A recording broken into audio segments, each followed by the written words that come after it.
Right from breaking the news, జబ్బు ఉందని diagnose అయినప్పటి నుంచి during the entire process once in a while at least, అంటే ఆ ఇంటర్వల్ ఎంత అని మనం డిఫైన్ చేయలేము, ఇట్స్ వెరీ సబ్జెక్టివ్, ఖచ్చితంగా అవసరం పడుతుంది. అంటే అవుట్లెట్ ఉండాలి టు వెంట్ అవుట్ కదా సార్. ఎవరి దగ్గర చెప్పుకోవడానికి ఒక అవుట్లెట్ ఉండాలి. అన్నిటికన్నా ముఖ్యంగా నేనేమనుకుంటున్నాను, దీంట్లో family and friends play significant role. మీ కుటుంబ సభ్యులు లేదా దగ్గర ఫ్రెండ్స్ ఖచ్చితంగా వాళ్ళతో మీరు చెప్పుకునేటువంటి ఒక రిలేషన్ ఉన్న వాళ్ళైతే చాలా మంచిది. సో దట్ మీకు ఒక అవుట్లెట్ ఉంటుంది, దానివల్ల కూడా మీరు చెప్పుకున్న తర్వాత మీరు లైట్ ఫీల్ అవుతారు. ఉదాహరణకి బ్రెస్ట్ క్యాన్సర్తో లేకపోతే కొన్ని క్యాన్సర్స్తో బాధపడుతున్న వాళ్ళు డయాగ్నోసిస్ అయ్యాక వాళ్ళు ట్రీట్మెంట్ తీసుకున్న క్రమంలో do they have normal activity like normal sexual activity కావచ్చు, భర్తతో యూనో టైం స్పెండ్ చేయడం, ఫ్యామిలీతో టైం స్పెండ్ చేయడం, ఇవన్నీ జరుగుతుందా? బికాజ్ నేనేదో హట్కే, నేను అబ్నార్మల్ అనే ఫీలింగ్లోకి వచ్చేస్తారు. So what you typically advise, how to be sensitive అని భర్తలకి ఏం చెప్తారు? అంటే ఒకటండి, ఎమోషనల్ సపోర్ట్ మరి భార్యలకి భర్త ఇవ్వాలి ఈ టైంలో. అంటే ఇదివరకు ఉన్నంత యాక్టివ్ లైఫ్ స్టైల్ ఉండకపోవచ్చు.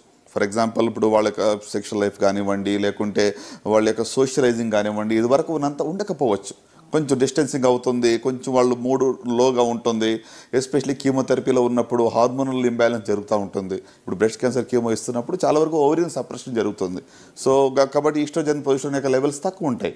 సో అలాంటి అప్పుడు మరి స్పౌస్ అర్థం చేసుకోవాలి.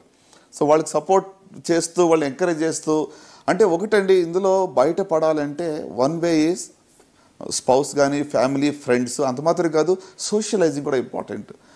మనం ఐసోలేట్ చేసుకుని లోపలని ఎవరికి కనబడకుండా మనం ఐసోలేట్గా ఉండాలంటే యూ కెనాట్ బీట్ ఇట్.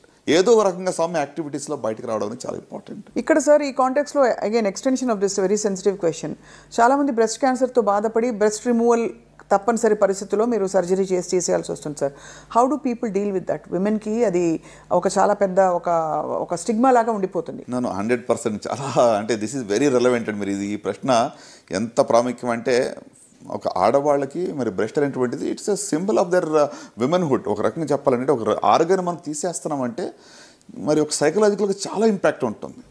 అంటే అందుకే నేను చెప్తున్నాను కదా, ఈ ఇటీవల ట్రీట్మెంట్స్లో ఎట్లా ఉందంటే టోటల్ ఆర్గన్ రిమూవల్ లేదు. ఇప్పుడు అర్లీ డయాగ్నోసిస్ అయితే ఓన్లీ బ్రెస్ట్ కన్జర్వింగ్ సర్జరీ చేస్తున్నాం. సో ఇదివరకు రాడికల్ మాస్టెక్టమీస్ అని చేసేవాళ్ళం, తర్వాత మోడిఫైడ్ రాడికల్ మాస్టెక్టమీస్, ఇప్పుడు బ్రెస్ట్ కన్జర్వింగ్ సర్జరీస్ అని చేస్తున్నాం. ఈక్వల్ అవుట్కమ్స్తో, అంటే ఏంటి, అర్లీ స్టేజ్లో డయాగ్నోస్ అయితేనే బ్రెస్ట్ కన్జర్వింగ్ సర్జరీ పాసిబుల్ ఉంటుంది. పెద్ద గడ్డ వచ్చినప్పుడు చేయలేకపోవచ్చు, రొమ్ము పూర్తిగా తీసే అవకాశం ఎక్కువగా ఉంటుంది. సో కనుక ఒకవేళ రొమ్ము పూర్తిగా తీయవలసి వచ్చినా కూడా ప్యానిక్ అవ్వాల్సిన అవసరం లేదు. ఎందుకంటే there are lot of reconstruction options today. అవును, సేమ్ సిట్టింగ్లో రీకన్స్ట్రక్షన్ చేయొచ్చు, లేకపోతే ట్రీట్మెంట్ అయిన తర్వాత కూడా బ్రెస్ట్ రీకన్స్ట్రక్షన్ చేయవచ్చు. తమ ఓన్ టిష్యూస్తోనే చేయొచ్చు, లేకుంటే బయట నుంచి ఒక ప్రాసెస్ పెట్టానే కూడా రీకన్స్ట్రక్షన్ చేయవచ్చు.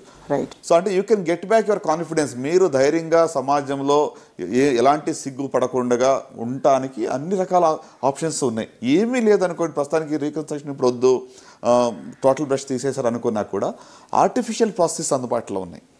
సో అట్లీస్ట్ అంటే అవి మనం వాడుకొని కూడా you can easily move around. అంటే నలుగురు మధ్యలో వెళ్ళాలి, నాకు ఎంతో సిగ్గుగా ఉంటుందని భయపడే అవసరం లేదు.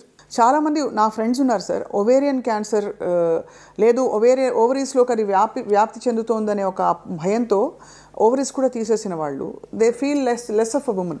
కరెక్ట్, డెఫినెట్గా అండి. అంటే ఎస్పెషల్లీ బ్రెస్ట్ క్యాన్సర్లో యంగర్ ఉమెన్లో, ప్రీ మెనోపాజల్లో ఓవరియన్ సప్రెషన్ అనేది ఒక ట్రీట్మెంటే. ఇక హార్మోన్ థెరపీలో కూడా ఓవరీ సప్రెస్ అవుతుంది, కీమోతో కూడా సప్రెస్ అవుతుంది. అలాగే కొంతమందికి ట్రీట్మెంట్ కానీ ఓవరీస్ తీసేస్తాం. అవును. సో కాబట్టి definitely they will go through this. అంటే ఈ యొక్క హార్మోనల్ ఇంబ్యాలెన్స్ వల్ల విమెన్హుడ్ అనేటువంటిది తగ్గింది అనేటువంటిది వాళ్ళకి ఫీలింగ్ ఉంటుంది. సో దీనికి దట్స్ వాట్, అంటే సపోర్ట్ చాలా ఇంపార్టెంట్. అన్ని రకాలుగా friends, families, counsellors, doctors, society at large is responsible. అది అంటే వాళ్ళని ఏదో చిన్న చూపు చూడక, డిఫరెంట్గా చూడక, they are part of us అనేటువంటి ఒక కాన్ఫిడెన్స్ వాళ్ళకి మనం ఇచ్చే బాధ్యత మనందరి మీద కూడా ఉంది. తప్పకుండా సార్. ఐ థింక్ ఈ రెలవెంట్ పాయింట్స్ని మనం ఓపెన్గా డిస్కస్ చేయడం ద్వారా ఎవరికైనా ఇలాంటి సమస్య రెజొనేట్ అవుతే వాళ్ళు చూసే వాళ్ళకి డెఫినెట్గా they will find the ray of hope. అంటే మీలాంటి గొప్ప ఎక్స్పర్ట్స్ నుంచి సార్. ఈ కాంటెక్స్లో before I close this segment sir, చాలామంది మనకి ప్రముఖులు, సోనాలి బేంద్రే, అలాగే we have Mamta Mohandas, వీళ్ళందరూ క్యాన్సర్ బారిన పడి బయటపడ్డవాళ్ళు సార్. మనీషా కొయిరాలా గారు, వాళ్ళు ఇన్ఫ్యాక్ట్ వాళ్ళు ఇది చేసి మొత్తం హెయిర్ షేవ్ చేసేసుకుని కూడా అది ప్రౌడ్గా they have actually held up the ఇది their image and their confidence. అవునండి. So would you like to say anything? అంటే వాళ్ళకి క్యాన్సర్ వస్తుందని ఎవరు నమ్మరు చూస్తే, వాళ్ళ సినిమాలు చూసినా. అంటే క్యాన్సర్ ఈజ్ అందరికీ ఎవరికైనా రావచ్చు, but at the same time it can be cured అని ప్రూవ్ చేసిన వాళ్ళు. అవునండి. ఫర్ ఎగ్జాంపుల్ ఇప్పుడు మీరు ఇందాక చెప్పినట్టుగా మనీషా కొయిరాలా కానివ్వండి, లేకుంటే సోనాలి బెంద్రే గారు, ఎంతో మరి వాళ్ళు ఏదో అర్లీ స్టేజ్లో కనుగొని ఈజీగా ఫైట్ చేసి వచ్చిన వాళ్ళు కూడా కాదు. They fought with the disease which was relatively advanced. అంటే నేనేమంటానంటే హోప్ అనేది రియల్ అనేది నమ్మాలి first. Right. It is real. నిజంగానే మేము బయటపడే అవకాశం ఉంది అనే దాన్ని ఫస్ట్ మనం నమ్మాలి.